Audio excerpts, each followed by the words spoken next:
300 आदमी सफ में खड़े किए थे, 3 सफ़ें बनाई थी, और उसने जल्लाद को हुक्म दिया कि तरतीब से इनके सर उतारते जाओ। 300 मुसलमान थे, उनमें बुजुर्ग भी थे, नेक लोग भी थे।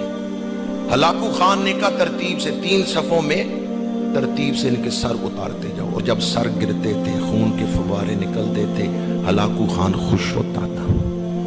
पहली सफ में एक बुजुर्ग खड़े हैं, तो उन्होंने देखा ना सर कट रहे हैं, तो कहा मैं दूसरी सफ में चला जाता हूं, चलो कुछ देर मेरी जिंदगी बढ़ जाए, मैं कुछ देर के लिए तलवार से बच जाऊं। वो पहली सफ छोड़ के दूसरी सफ में चले गए। जल्लाद ने दूसरी सफ की अफराद की गर्दनें काटना शुरू की, तो वो बूढ़ा शख्स डरते हुए तीसरी सफ की तरफ चला गया, शायद मैं बच जाऊं। हलाकू खान घोड़े पे बैठा था, मंजर देख रहा था। तीसरी सफ में जब वो बुजुर्ग गए, अब जल्लाद तीसरी सफ की सफ में आया और अफराद के सर काटने लगा। बूढ़े शख्स ने देखा अब मैं कहां जाऊं। हलाकू खान ने कहका लगाया और जल्लाद से कहा ठहर जाओ, इस बूढ़े को मेरे पास लेके आओ। कहा तू पहली सफ से दूसरी में, दूसरी से तीसरी में गया, अब तीसरी सफ से कहां जाएगा? मेरी तलवार से तुझे कोई बचा नहीं सकता। बूढ़ा मुसलमान था, बेसाख्ता उसकी निगाहें आसमान की तरफ उठ गई। नमाज का किबला मक्के में है, बैतुल्लाह शरीफ, और दुआ का किबला अर्श अज़ीम है। बूढ़े की निगाहें बेसाख्ता अर्श की तरफ उठी। हलाकू खान ने कहा उधर क्या देख रहे हो, आसमान की तरफ क्या देख रहे हो? उस बूढ़े ने कहा रब चाहे तो मुझे बचा सकता है। हलाकू खान ने कहा मेरी तलवार से तुझे कोई नहीं बचा सकता। और उस वक्त वो गुरज से खेल रहा था, हाथ में गुरज था, उससे खेल रहा था। उसने कहा कोई तुझे बचा नहीं सकता। ये कहते हुए गुर्ज उसके हाथ से गिरा, और ये खुद बहुत बड़ा शमशीर जन था, बहुत बड़ा मशाक था। जो ही गुर्ज गिरा, ये घोड़े पे बैठे हुए ही झुका ताकि गिरते हुए गुर्ज को मैं पकड़ लूं और जमीन तक न जाने दूं।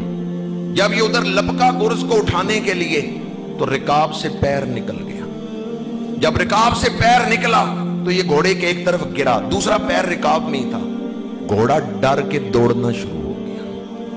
अब घोड़ा दौड़ रहा है, घोड़ा बड़ा मुंह जोर था, ताकत वाला था। हलाकू खान के सिपाही पीछे दौड़े ताकि घोड़े को रोके, लेकिन वो खुद तो नहीं दौड़ रहा था। इन्ना बत्शा रब्बी का लशदीद। जब हलाकू खान ने अल्लाह की ताकत को चैलेंज किया कि अब तुझे मेरी तलवार से कोई नहीं बचा सकता, उस बूढ़े के दिल में पता नहीं कैसा जज्बा होगा कि फौरन कबूलियत का दरवाजा खुल गया। हलाकू खान जो कह रहा था कि मेरी तलवार से तुझे कोई नहीं बचा सकता, अब वो हलाकू खान खुद मौत की वादी में था। सर यूं पत्थरों के साथ पटखा कि जब घोड़ा रुका है, सिपाहियों ने आगे बढ़ के हलाकू खान को उठाया है तो रूह जिस्म से परवाज कर चुकी, बदबख्ती की मौत मर गया। इसलिए अल्लाह ताला की ताकत को कभी चैलेंज नहीं करना चाहिए, और मजलूम की बद्दुआ से भी डरना चाहिए। हदीस पाक है, मेरे आका करीम ने इरशाद फरमाया कि मजलूम की जो दुआ है उसे अर्श तक पहुंचने के लिए रास्ते में कोई रुकावट नहीं होती। जालिमों का अंजाम हमेशा बुरा होता है। हलाकू खान ने बड़ा जुल्म किया, लेकिन अंजाम क्या हुआ? क्या लेके वो गया? बुरे आमाल लेके गया, आकबत बर्बाद करके गया। उसने इंसानी खून बहा के जो दौलत कमाई, उस दौलत ने उसे क्या फायदा दिया? बगदाद को उसने उजाड़ा, लेकिन खुद वो बर्बाद हो गया।